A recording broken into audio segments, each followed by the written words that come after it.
Hi everyone, welcome to Women in Web3 podcast that celebrates the inspiring stories of women who are shaping the future of technology. I'm your host, Kenneth Chu, and in each episode, we dive into the world of Web3 and explore the incredible work being done by women in blockchain, NFT, metaverse, and much more. As someone who is passionate about diversity and inclusion in tech, I created this podcast to showcase the achievements and challenges of women who are making waves in the industry. My goal is to inspire more women to get involved and help to build a world that is more equitable and inclusive for everyone. So let me introduce our guest for today's episode.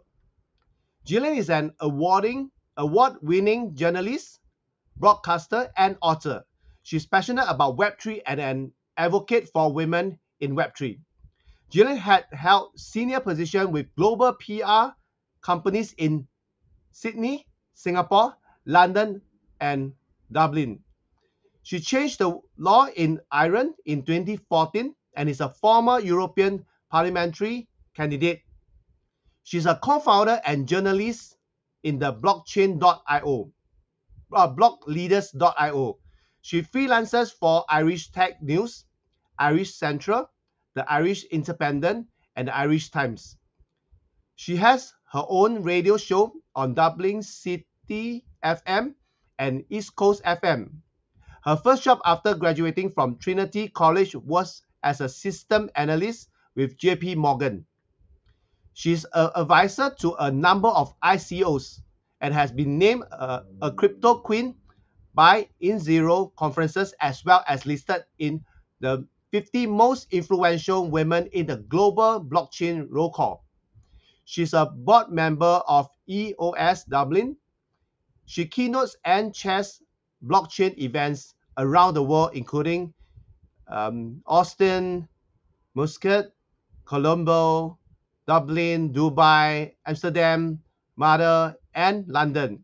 So without further ado, let us welcome Jillian. Let's bring Jillian up. Hi, Jillian. Hello, how are you? I'm good. Good to have you. I made you read a long piece there. Very sorry about that. Oh, no worries, no worries. I think it's good for people to know more about you. So before we start, right? In fact, there's a tradition that every guest get to answer the question of the day posted by the previous Mhm. guest. So are you ready to answer the I question hope of the day? so. I Okay, hope good. so. So let me bring it up for you. So the question of the day posted by the previous guest is, who inspired you the most in Web3? Okay, I repeat again. Mm. So who inspired you the most in Web3? Do you need some time to think about it, or you have already your answer? I don't have a ready answer, but I tell you, the first person that really made it sense to me was Don Tapscott. Hmm. And when I tried to understand this new space, I looked at his TED talk about blockchain, and I've also recommended. I've interviewed Don Tapscott since, but I also recommended many people to look at that video to understand why blockchain as a technology is so important. So, in that regard, he was the first person that um, it he made blockchain make sense to me, I guess. Hmm. Okay. And I had the good fortune to interview him a few years later, and Wow, a that's very nice. nice man. So very, very, very comedy. But that was interesting because that TED talk, it's 8 minutes and it's Hmm. fantastic. If people who know nothing about this, go and look at that. They go, oh.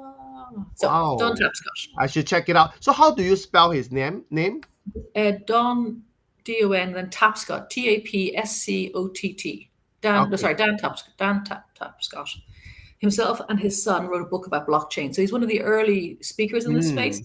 But he did a TED talk a number of years ago, and it's been seen by millions of people because it's Hmm. very clear to That's good. explain That's good. Yeah, technology.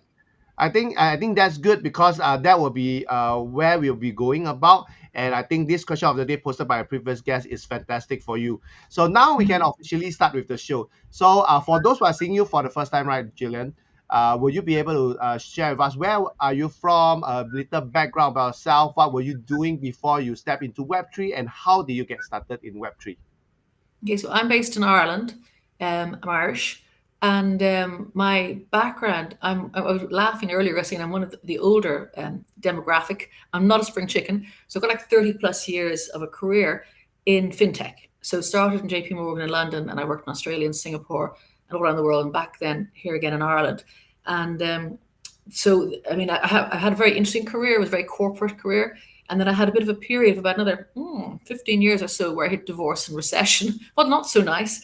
Ended up being an accidental activist because the banks took my home, repossessed it. I went bankrupt. There was a lot of things going on where people were being shamed and for failing financial. I mean, that's not on. It's banks. You know, I think we all now a bit more cynical about the banks. But back in 2008, 2009, the banks had the high moral ground, as it were. So anyway, I changed the law and I ran in the European Parliamentary elections because I wanted to say this is wrong. What was happening was wrong. And then when I finished my elections, I got 11,500 votes, which I was very happy about because that's a lot of votes, a lot of people doing that was great.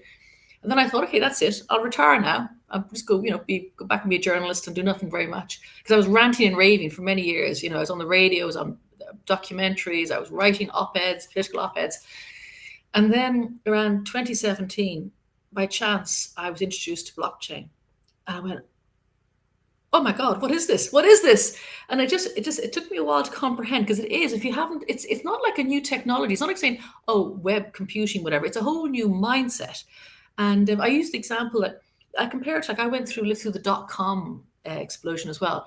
And I love that because it was a lot about technical innovation, really was very, very powerful. And it was a lot about unthinking things, unthinking the ways we've done things before, like how to, buying stuff online, for example, that just didn't, I remember thinking, no one will buy books online. Nobody will buy clothes online. Duh, because it just didn't seem to make sense. But I think with this whole blockchain space and the Web3, it's got those two elements.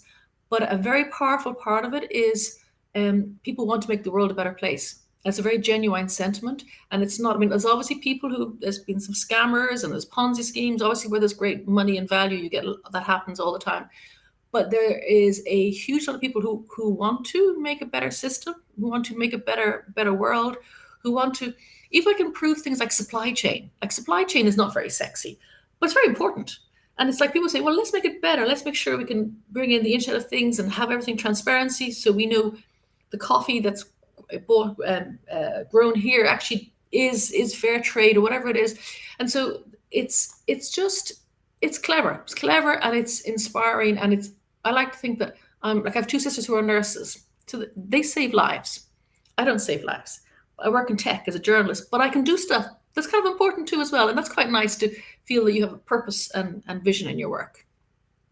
Yeah, that is so amazing, because when you talk about like people jumping into or getting into blockchain, right, or even Web3, they want to create something better for the betterment of the society, for the betterment for your health, or even for supply chain, right? Because I used to work for a government, I would say, as a baby wear designer. So I got to touch into the manufacturing process. I can tell you that you do not know whether this fabric is the same fabric that is being delivered to you, because you never know what happened in between, right?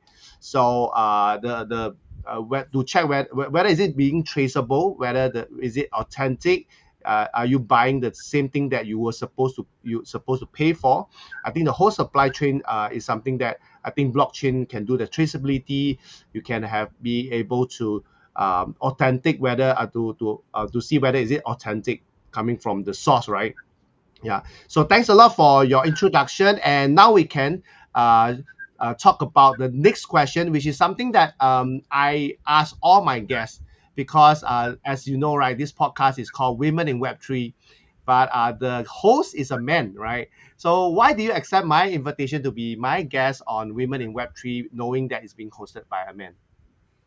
Two reasons. The first is that if there's an opportunity to speak about women in Web3, if it's on Mars or if it's on, India or whatever it is, I don't care. I will turn up because I think it's so important. And secondly, something that is quite interesting, and I did a piece of a female special article. I interviewed a lot of people last year, and one of my subjects said, men can be our best allies. I went, oh, okay, that makes sense, because some of us overlooked it, and it's not a fight against men, but if we can get men to come onto our side, and again, when I use the expressions men and women and blah, blah, I'm also talking about diversity, so it's not just as binary as men and women, but if we can get men on our side. That makes half the battle easier. We can get men to advocate for us and to open doors and Mm. to do introductions and to bring us onto teams. People often say, invite women to the table. I remember one woman saying, make your own table. Well, you can do that too, but it's kind of handy if there's a table already there and we're Yeah. asked to join. So that's the two. Is A, I would any time, any day, I'll turn up to talk with women in Web3 because it's so important. Mm. But B, men can be our best advocates. So the fact that you're hosting them went great, super, excellent. Thank you. Thank you so much. I think it pretty much warmed my heart, and knowing that you are also on the same page as me, because for my case, I also agree that we need both sides to really come together, right? So that like for my case, hear a lot of men who's want to champion women, who's advocate male ally, but a lot of time it's all about talking about it, but who is Mm. really doing it. And for me, I'm very fortunate. I've been in this space. I work with mom entrepreneurs in the past 14 years, and from there it's spin off to with women, doing women summit, and now in women in Web3. Because when I chance upon, like you mentioned, right, when you chance upon blockchain, you saw that opportunity, it lit up, right. For me, when I Mm. see it, it's like a no-brainer for me, and I see that it's a new space for even more women to come on board, and that also bring us to the topic of this episode, which is women trailblazers in Web3. Because when I first know you through LinkedIn, we had a session, Zoom session, and when you were telling me about your journey, how you step into it, and you were saying that you are not a spring chicken, you're already a matured woman with a lot of corporate experience, and coming into Web3 is totally new for you. But it excites you because of that opportunity that is being present, and also is also a new environment, is still at the infancy stage. There's so much potential it can go, and that's why you jump in, and the more you understand it, right, that is the thing that fascinates me. Because as a journalist in talking about blockchain, talk about Web3, as a woman, you are having all, all the jargons, right? You know the technical terms, you get to understand from founders, from developers, from whoever that is involved. So I think your perspective is even more than what most people, even my case, right? I'm only in Web3 for 2 years, but I'm really blown away. And for your case, you started in 2017 to now, it's about 6 years, and you are still passionate about it. And you Mm. mentioned that if there's any opportunity for you to talk about Web3, about women and all that, you are always jumping in, right, to really talk Yes. about it.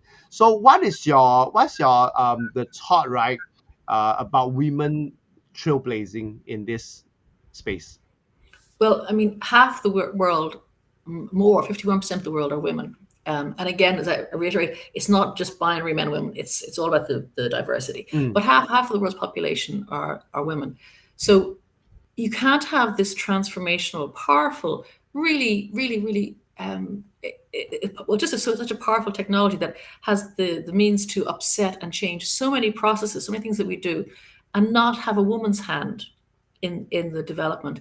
Because when only men are together, they build differently. I think I was saying earlier, like a car seat in a car, that was designed by a man, because a woman wouldn't necessarily want to put a car seat across their breasts because it's not convenient, whereas men tend not to have them. They would never occur to them that it might be uncomfortable. And also there's all different ways that the car is developed, that if women who are in less crashes but are more fatally or more harmed more in the accidents, because the car is not designed for them, it's designed for a reference man.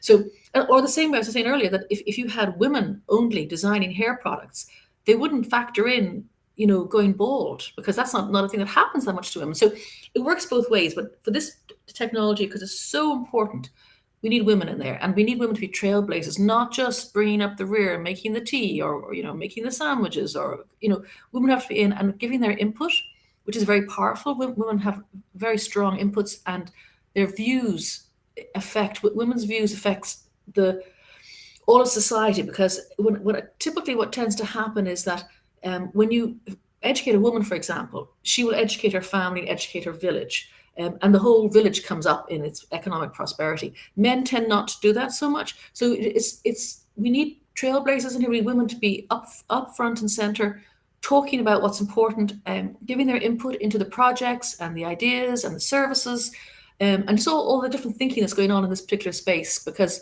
without it, we'd end up with just be wrong. It won't work. It'll fall over, and one of the biggest opportunities that we have to make the world a better place will be wasted. Yeah. So having said that, right, do you think that there were already women trailblazing, not just in Web3, that means in the current society, and would you say that women has more opportunity in the Web3 because it's very new, right? And it promotes diversity and inclusion, right? So would you say that in the past it's harder for women to trailblaze because a lot of things has been created, right? Like you talk about the men reference, and is it a better opportunity, better environment for women to trailblaze because it promote diversity and inclusion? I think there is, and it's also combined with COVID that allowed us to become hybrid workers. I Mm. mean, decentralized work teams is a key component of Web3. So people working all around the world, but I think, and there's also the kind of idea of the gig economy too as well. So you can come and do pieces here and there. That often fits women better because women often end up being either raising a family or caregivers for dependent parents, perhaps, or relatives. So that flexibility makes it a bit easier. And I think too as well, the whole notion, although in real life is very, very important, of course it is, but the whole notion of no one, if you're a dog on the internet, no one knows you're a dog. You're ordering that pizza, a little joke, whatever. So for women to be the hybrid gig nature of Web3, and we all work many longer hours anyway, so it's not as if it's shorter hours, but it makes it easier for women, I think, to get involved because they don't have to necessarily find childcare or find someone to mind their relative. They can actually engage at the times and means where it suits them. So yes, I think there's an opportunity for women to do more here. And I think COVID has helped as well because COVID showed us that we could actually work remotely, and that I think benefits women. Although we all need to get together and do the in real life thing, but I think the pattern of working in this space makes it more accessible for women. Wow, that is so good because I think the pandemic basically help us to transform, right? Digital transformation, like working remotely. I think that is at enlightenment, right? People enlightened that in fact I don't have to go to the workplace or the office to really open up a computer or laptop and work from there. They can work from home, and also Mm-hmm. with that remote working, right? I think that also allow them to understand more about cloud computing, a lot of technology, a lot of access to apps and devices that make it possible. Like for my case right now, with a mobile phone, I'm able to run the business outside because everything's on cloud. I can access Mm. my file, I can access my email just with a mobile phone. And now the mobile phone is even more powerful than some of the computer out there. So when you talk about that, right, what would you say um, that we can do to have more women to be trailblazers? Like now having this Well, opportunity. this, for example, I'm on here talking, and I think I said we were joking me not being a spring chicken, so that women my age might say, "Do you know what? If Jill can do it, I can do it." If it's not that scary, and I think we need to support and promote women because women will stand up, but they need support. I remember one time I was at a conference, and there was a diversity officer from a major hardware manufacturer, and he said, I was quite shocked. He had the party, the long hair, he was a very cool dude, grey long hair. And he said, oh, yeah, but why would we promote women and, so that they can fail? I looked at him and went, what do you mean? You promote women, then you support them because women don't necessarily go forward. We know women tend to be more reticent in their abilities, and they're more like, whereas a man is more likely to say, oh, I'll have a go. Women say, well, not sure I have all the qualities to do this job. Promote the woman, but support her. And I remember speaking to the head of Vodafone Ireland some time ago. She's moved on to, I think, to Meta now. But she was saying she has family favourable policies. So they don't have any meetings before 9 o'clock because parents tend to have to, mostly mothers, tend to have to drop children off at creche. They don't have any meetings after 5 o'clock because they're doing the stuff with the kids again, or maybe the elderly dependents, whatever. And she said, what's very interesting about that is that so it helps parents, especially women, but it helps parents. It also helps the young boyo in the office who wants to go off golfing straight after work. Because, so it's not a bad thing just to have, if it's more friendly politics in terms of how you policies, how you actually operate as a business, but it benefits the young single chap that wants to go out partying or wants to go sea swimming in the morning, whatever it is they want to do. It creates a better life balance. And I think sometimes too as well, women are needed to help that life balance in work, because we all work crazy hours in Web3, so that's exceptional. But when you have other responsibilities, you have to take time out. And it's just bringing women in. If they're powerful, if they're leaders, then they'll say, well, I can't work after 5 because my daughter's in the creche, got to go and pick her up.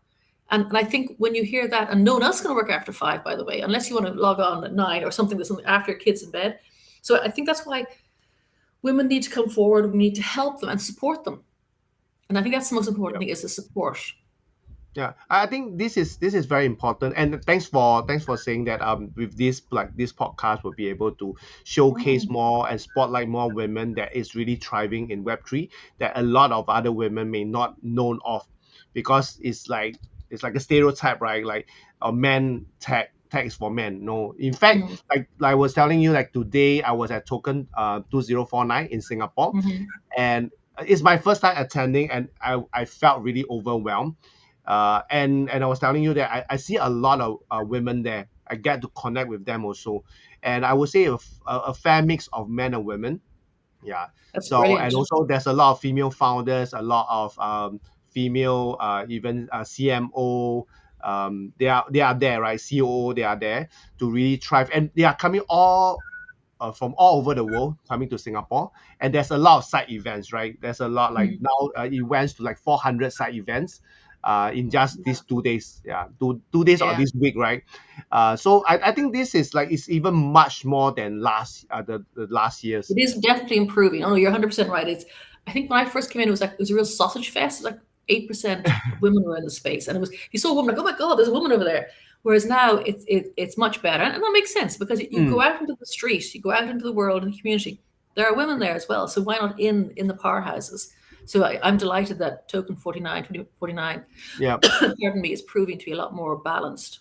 Yes, yeah. And talking about that, because initially when I launched this podcast, right, I'm still afraid that I may not get 20 guests, right? Because I'm new in the space, I do not know any one of that. But I think once you know a group of them, right, a few of them, they start to share, oh, do you know this women also doing Web3 in Turkey and all that? So I'll say, okay. In fact, this first season, right, with 20 episodes, I'm already packed. I already had people for my season 2, right? I have more than enough, especially after yesterday and today at Token 49, 2049, and I managed to network with a few women in Web3. So I think it's going to be really awesome. I think not just the podcast, I think we need more, even for male allies, to really help to support. And I'm seeing that in the Web3 is really balanced. I do not know, like the people around me, I see that it's more balanced. And there are really a lot of male allies stepping up to really help to support in events, like the side event that I was there yesterday. There was this guy, Nicholas, he's from Pitix, but although he works for Pitix for events, but he's putting out his own time to really support and help in any way all these female founders or women in Web3 that's running the events there. He's there to help. So I'm seeing more, and hope there will be more. I think my experience, because I would have gone to a lot of fintech conferences back in the day, like the usual, whatever fintech was happening. But when I went to my first blockchain conference, actually, I think my first one was in Kiev, actually, in 2017, I think 2018 maybe. There was a fashion on the blockchain. And what really struck me, and ever since then too as well, people are very, very friendly. It's not, other conferences, people are a bit standoffish and you hang out with your friends. But here, there's a huge willingness to meet new people and help new people. And I often say, if you want to get into this environment, just ask. Most people will they're very busy. Some they'll say they're very busy. I will say, but if they can help, they will. If they do an introduction, they will. It's just that kind of like, we're all in it together, because we know that, if I can help you find somebody to do something else, or you can find a dev, or you want to find a CMO, I think people like to help each other. It's not a dog eat dog environment. It's very much collaborative. I think that's very interesting too as well. The collaboration, and it's not that people aren't ambitious and Yeah. want to do well, but they're prepared to be collaborative. Yeah, I think when you talk about collaborative, right, that is also like the key, right, to Web3, right, is community building. It's really community. And in the last episode with the other guests, right, we talk about like women are natural community builders. Like women can bring people together, right, because they can feel, they can empathize with another people. So when I think that, and why people are jumping into Web3 is because like the Web2, the Web1 is very, what do you call it, dominating. and Hmm. and and why people are coming to Web3, because we want to include everyone, because the power is given back to all of us. And in fact, one of our viewer, right, from LinkedIn, she shared that so far I see Web3 following the same path as other emerging tech. Men dominate, women can step up with ideas and contribution. What are your thoughts about this? It's a very good point because fintech is definitely male dominated, but that's without a shadow.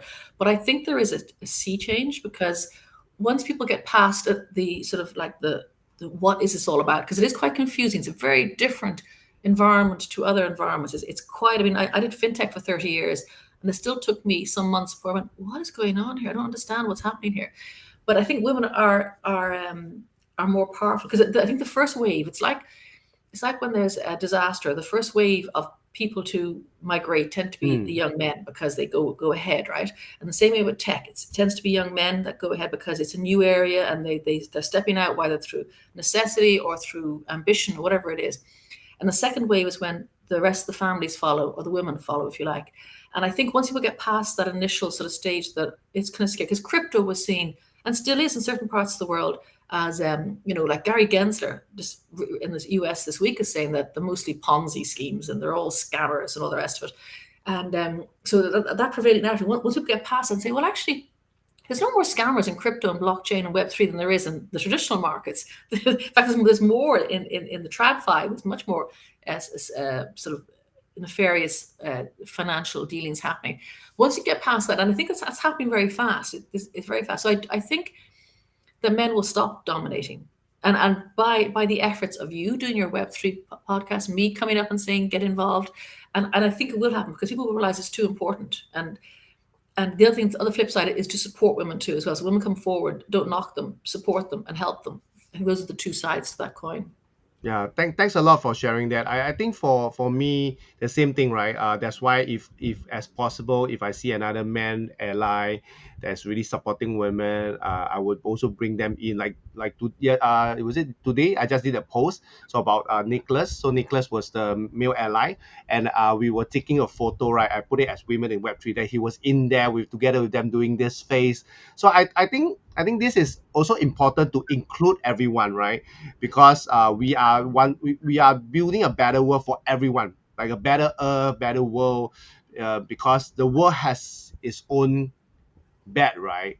But Mm. why are we adding up more oil into it or more fire into it? We should find way to cool it down, to find ways to comfort it, or even find ways to make everyone live in a better place. I think that is rather than dominating, right? And Because if it's more important than ever because not only, as you say yourself, the Libya and Morocco, just this week, the horrendous, the earthquake and then the flooding and just horrendous loss of life. But also in politics, you look across the US, totally polarized. It's shocking. And then you look at things like the rise of fascists. It's just the world is quite scary at the moment, I think. And yet Web3 is a safe space. So yes. Web3, there might be people say, oh, it's Ponzi scheme, it's whatever. It's actually quite a nice place to be in because there's hope, Mm, there's collaboration, there's people trying to make the world a better place and do things in it. So ironically, Web3, from maybe originating as a kind of a scary place, is actually a nicer yeah. place to be than other parts of the Mm. world. Yeah, in fact, when you talk about it, because my first time at Token 2049, right? Like it's a very safe place, and because people, like how should I put it, like in Singapore, right? I've not seen any events, right, that's nominating at least two levels of event space, the whole floor, especially in our Marina Bay Sands, which is one of our largest convention center. Is occupying 2 floors of it. So it's crazy. And you see a lot of people, they are talking to each other at the networking, they're spending time. Even like I have met two of my guests on my podcast, one from Turkey and one from Korea, right? I also had another one from Philippines that's coming here, and we met up, we took pictures, we talk about what are the collaborations, because I'm running like a female founder competition upcoming. So they are really Well excited. done. Like talk about the collaboration. I think in Web3 people are more willing to collaborate and also for something better, but not forgetting the impact, right? So I think that is something that I think thanks I think was Kim LB for sharing from LinkedIn. Okay, so let me just okay. So since we are talking about trailblazers and how we can have more women in that, right?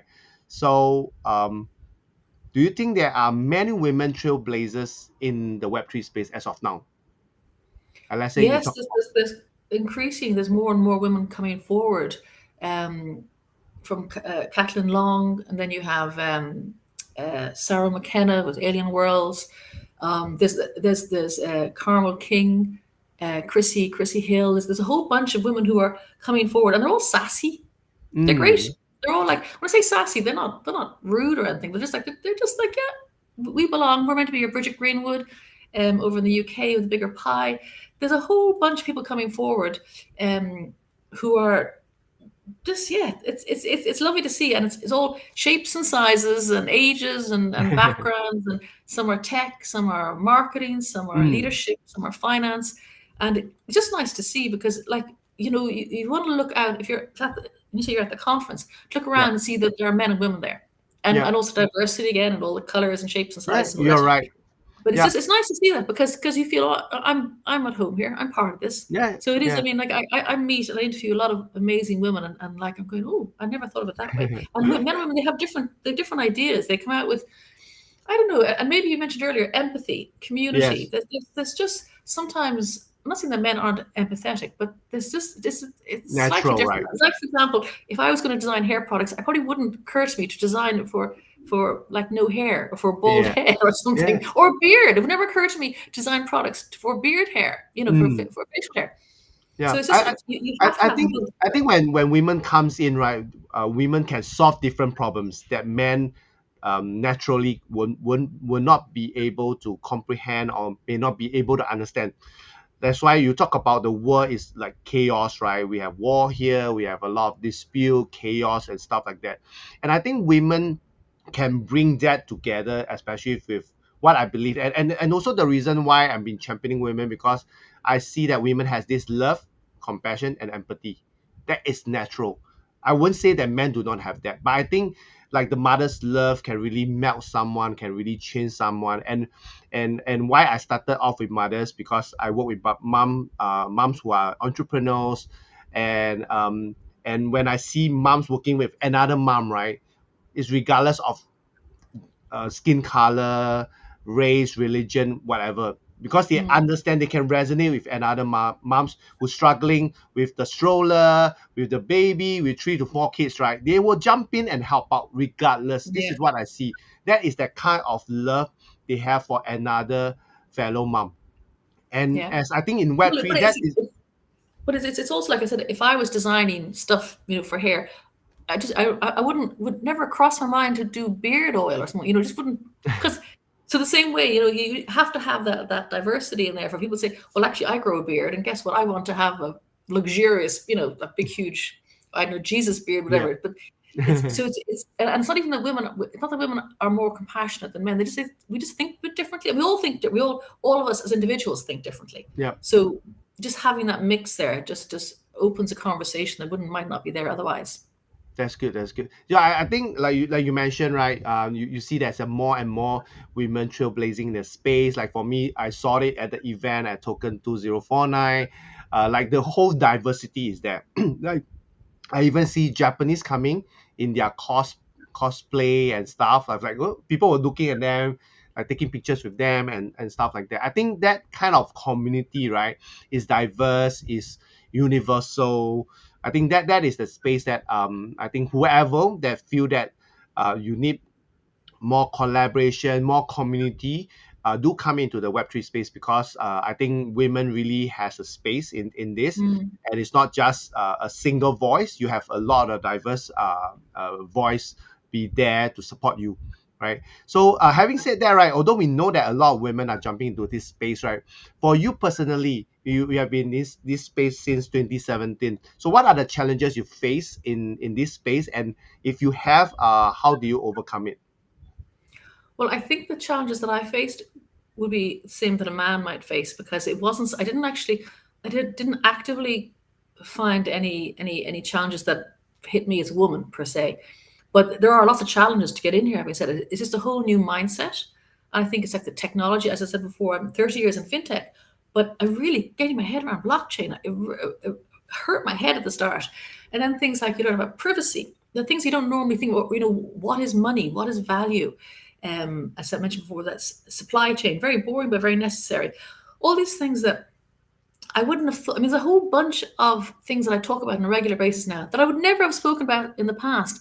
And it's taking me some time to understand them. And then, of course, the other problem, the biggest thing that I found, was trying to understand wallets and private keys and transferring scary stuff. You get to set it the wrong place, you lose your few bob. That has been a big learning curve for me. And I think it's quite scary, because I feel like saying, well, can I have a bank, please? You could have somebody to mind my keys and don't think about it, because it was too scary. I think, oh my God, I don't want to lose all my money.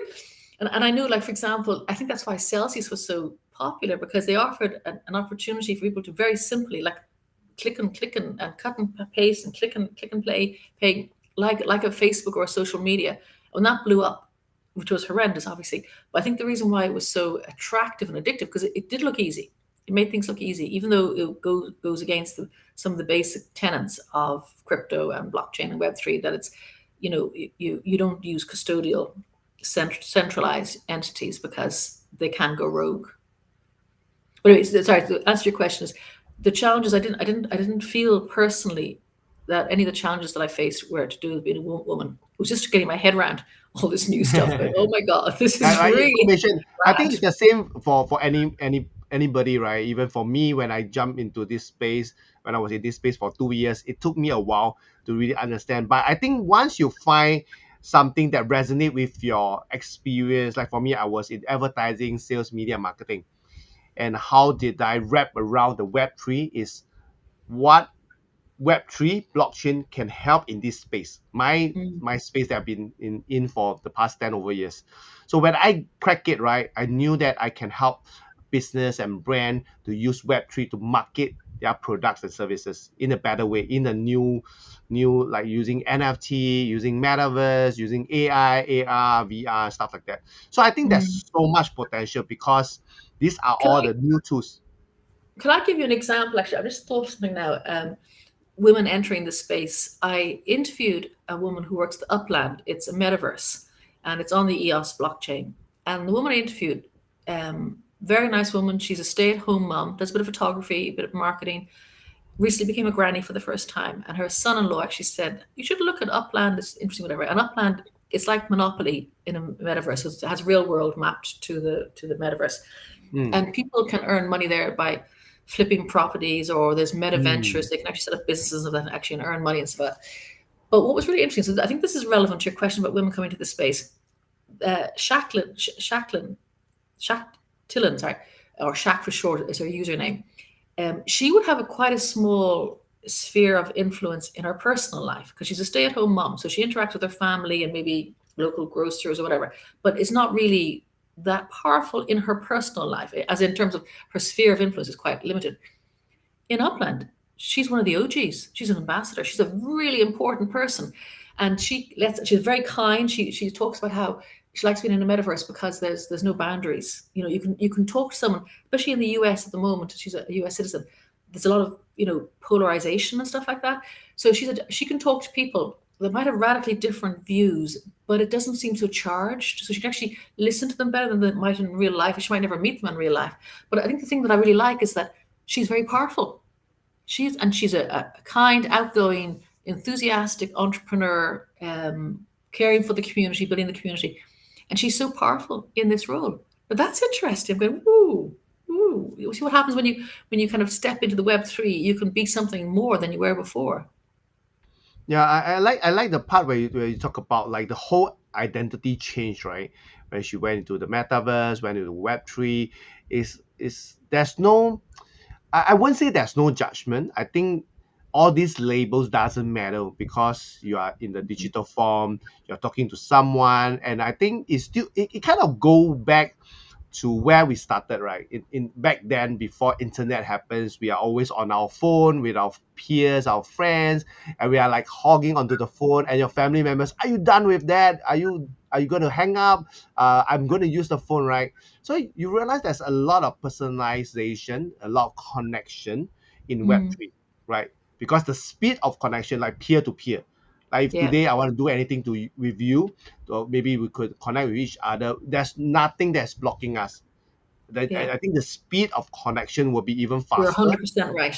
And that's why I laughed when I went to my first conference. I was like, oh my God, people are very kind and very collaborative.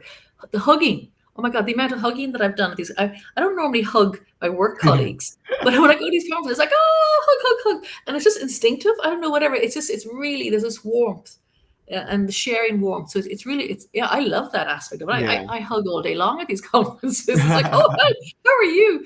And I say, and I have never hugged a work colleague at a fintech conference. Never. But I've Mm. hugged so many people at blockchain Yeah, conferences. I think it's a different culture, right? I think it's full of warm love and really that community. Like we are treating each other like brothers and sisters. Like for my case, right? Like I've only connected with my guests online, like with you, right? Mhm. Imagine they when they have the opportunity to come to Singapore, then the first person they want to meet is me, and Mm. because they are here for token 2049, Yeah. and they want to meet up with me. One of them even give me a gift. I shall not reveal here. She gave me a gift which really blow my mind. It's not is pretty expensive, and I was like, Mm. I'm meeting her for the first time. We only know each other online. She liked what I'm doing, and she gave me the gift that I would remember it for my whole life. And Wow. the good thing, because this time around she's here for work, but she says she'll be coming back Singapore again. I'll say, I will be your host. I will bring you around to have good food. I think that kind of connection, I never had it with anyone that is online. But I think Yeah. in Web3, having you guys coming to support, being the guest to share your expertise, share your insight, and also share with a lot of women out there that why you guys are in this space, why you venture into this space, because it's there's this kind of family, right? Mm. So I think you nailed it on people are warm, and for you, like you say, you don't hug people, right? But at a conference you do that because the energy is different. I would say the energy is Yeah. very different. Yes. And you know what? When I was at the conference, they had this main stage, right? I saw some bean bags on the side where people can just lie down and watch the conference, like the panels discussion. I was like, in business, you don't see that. No. It's really the new trend, a new wave of attending event, in-person event. It's like totally taking a whole new spin. Yeah. Yeah. No, it's a great privilege to be in the space because it's exciting, it's new, it's transformational. People are friendly, and I feel good being in this space. If I've got there's a tough world out there, and it's very hard to ignore, Hmm. particularly this week with all those disasters. It's correct. And then the ongoing Ukrainian war. It's like, oh my God. Then you come in here and you go, oh, this is nice. This is Yeah, comfortable. everybody's coming together, right? Yeah, it's Yeah. the energy. You're right. The energies are very different in the space. Very Yeah. warm. I like that. So since we talk about it, right, and also we talk about how women have been coming into this space, the challenges and all that. So what do you see the role of women in Web3 playing in shaping the future of businesses and society? I think we kind of touched it. So what do you see it changing? Well, it's just women need to step up a bit, and it's a bit scary if it's a very male dominated environment. It is hard for a woman to stand up. So we need to put people like me out there, put other women. What you're doing with all the women in Web3. So people say, "Oh, there's so and so," and I remember once I gave a talk in Trinity. a couple of years ago, maybe 3 or 4 years ago, and I was talking about my journey to here, about my activism and how I got in here and how I was loving the space. And afterwards, people come to me and they said, how do I get into Web3? And I'm going, well, what do you do ordinarily? I'm a solicitor. Be a solicitor in Web3. Companies need legal officers.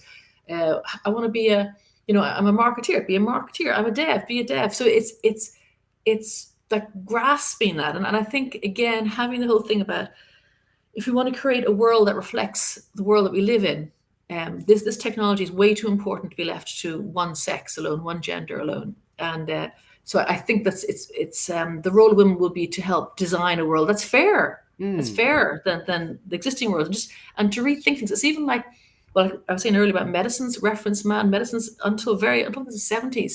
They didn't put women in there. They just they kind of did the thing on a man, and then they shortened it.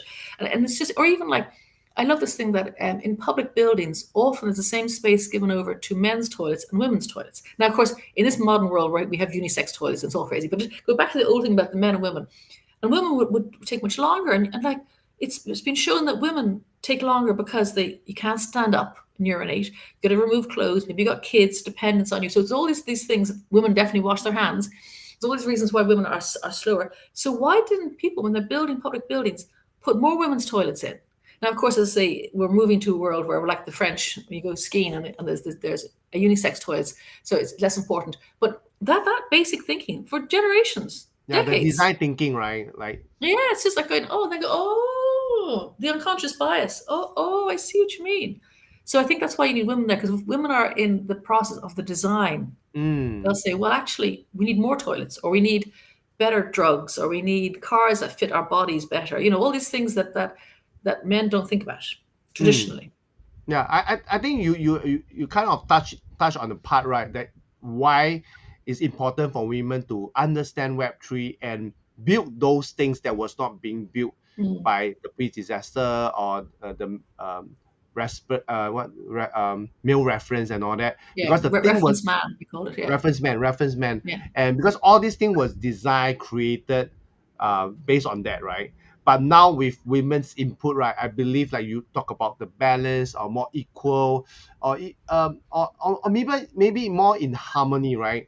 Like you talk about the toilets, like in Singapore, because because in my family I have my wife and my daughter, right? So for me as a male, it's easy for me to go in and come out from the toilet. But for them, they have to queue because of the cubicle. And you mentioned, right, it might be the same size, but because it's in cubicle, it will take time for them to take turns, right? And like you mentioned, why aren't there are more women toilets out there, or more cubicles, or bigger space for the women to allow? It's questioning these things, challenging, like, why are there always queues at a concert, the women's loo, and not in the men's? Why are, what's happening there? And there's a number of reasons. And once you say, oh, okay, so let's change it around, let's allocate more space for women. And it's just that rethinking. And it's not just women don't necessarily, we have to force ourselves to think about this, because just because I'm a woman doesn't make me think, oh, well, I know what the problem is. I inherently know there's always more queues at the women's toilets at public events, but I haven't really sat back and thought about it. And we all need to think about, well, why is it like that? Yeah. Can we change it? Can we make it better? What can we do? Yeah, I think when you talk about that, right, I think this is also what Web3 is all about. Like Web3 is always asking, how can we do it better? Yeah. Why are we doing this way? Why not that way, right? Yes. So I think in Web3 there's a lot of creativity, there's a lot of space. I think women can come in to question, because, for example, you talk about the initial part, right, where like fintech, technology, the guys are the male are building all this, right? But they did not consider, right? Like the tech people did not consider the real world use case, right? And that's why the business people comes in, right? Or even other design thinking come in. How can we bridge Web 2 to Web 3, right? How can we create platform that like you talk about the seamless, right? How like now the barrier of entry for people to own a cryptocurrency is you have to do the KYC, you have to go through all these regulations, and then you have that wallet, the first wallet, but you still need to be able to purchase a cryptocurrency Mm. and then store it in the wallet in order to mean something. So the whole Yeah. process is not being taught for. But now, like seeing in this event, right, I see there's a lot of streamlining, and also some of them are working with some of the banks are more open. They are able to convert like Sing dollar to use Sing dollar to buy cryptocurrency straight away with some of the wallets that is created out there. Yeah, I think a lot of development are coming out, and I think the input for women in that is also to put in another equation, right? Another half of another thinking, because if you want more people like the community to own, right, you have to think on the other side, the people that you are not taught when you first design the software or the technology, and how you can further include more people. That's where the diversity and inclusivity, I think, that come in, that women can bring in to complete this whole pie. Yeah, Mm. so this is what I see. So having said that, right, you have already shared like how women is also important for them to play the role, to complete the whole thing to build a better world. So what advice would you give to women, right, if they are interested in Oh, pursuing a go for career it. in Web3? Go for it. Because it's so exciting. It's rare. I think I said earlier, the ecosystem is so exciting because it's so new. There's a lot of amazing projects happening. Some of them fail, a lot of them fail, but there's a lot of thought, and it's interesting, it's diverse, and it's exciting. And then I think also, it's you have an opportunity to make your mark on the world. That's pretty exciting. To actually do Mm, something that, you could invent something, you could develop something, create something that's new, and does a better service or does a better thing than other. Let's tackle climate change. Let's tackle so many mm. things that using technology and using the ethos that comes from this world. So it's such an exciting sector to be in. I would say, come on in, just jump Yeah. in. Thanks a lot. Yeah, really to jump in and really embrace it, right? And don't have to worry about tech, because it's a very collaborative environment. You can always Mm, find people that want to work with you to create a proof yes. of concept, a MVP, to really make things work. Because if it's working, it's going to benefit all of us, right? Yeah. If it is out for a better cause with a great purpose, I think that would be fantastic. So Mm, thanks a lot for sharing. I think time really flies. I really want to get I know. more juices from you. So how can they get connected with you, Jillian? I think LinkedIn is probably the easiest way. I will reply to accept. Most people don't reply. Except don't sell me stuff. Don't sell me stuff. But no, I'll talk to anybody, and I think that's how we connected. Wasn't it on LinkedIn? I think, was it? Yeah, Can't LinkedIn. maybe, yeah. But yeah, Yeah. LinkedIn is the easiest thing because you can see also if you look down at what I'm doing, you can say, "Oh, that makes sense," or "I want to find out more about that," or maybe she can introduce me to somebody here. So that's probably the best place to find me. And there, thank you very much for having me out my name there. Yes, yes, yeah. So for those who want to connect with Jillian, you can look at the ticker below. If not, you can check out the description that I pasted on this post. So once again, now is your turn for you to ask your question of the day to the next guest. So what will be your question of the day for the Yeah, next I guest? was thinking about this during our conversation, and I reckon my question would be, and I don't know the answer to it, by the way, so it's not a simple one. How can we get more funding for female founders in Web3? How can Okay. we just make that happen? Because we How do can know we that get more studies have funding? shown for women, for female founders, because studies have shown that when you invest in women, you get a better return than in Mm, men. So how do we get past that bottleneck of, and because men tend to be the people who are allocating the funding, mm, how do we get past that to get more money into the hands of female founders? mm. Is there any particular sector, or you want to talk about Web3? Web3 in particular, yeah. Okay, so Yeah. how can we get more funding for female founders in Web3? Is that your Yeah. question? Yeah. Okay, Yeah, let me just totally. put And it. it's an open question. It's just I'd welcome any ideas and advice. Yeah. Mm. Okay, so the question by Jillian is, how can we get more funding for female founders in Web3? Okay, so this question of the day goes out to the next guest. So next guest, be prepared to answer this. I'm just thinking who will be the person that will be answering this. In fact, I have a bit of answer because I'm working on it. But I will let the next guest answer this question of the day to you. So once again, thanks a lot, Jillian, for coming onto my show and sharing all these amazing things about women trailblazers. We definitely need more, and more women should jump in. And definitely, I see a lot of potential for women to add into conversation, to really chip in their creativity, their ideas of making an impact, especially with a great purpose.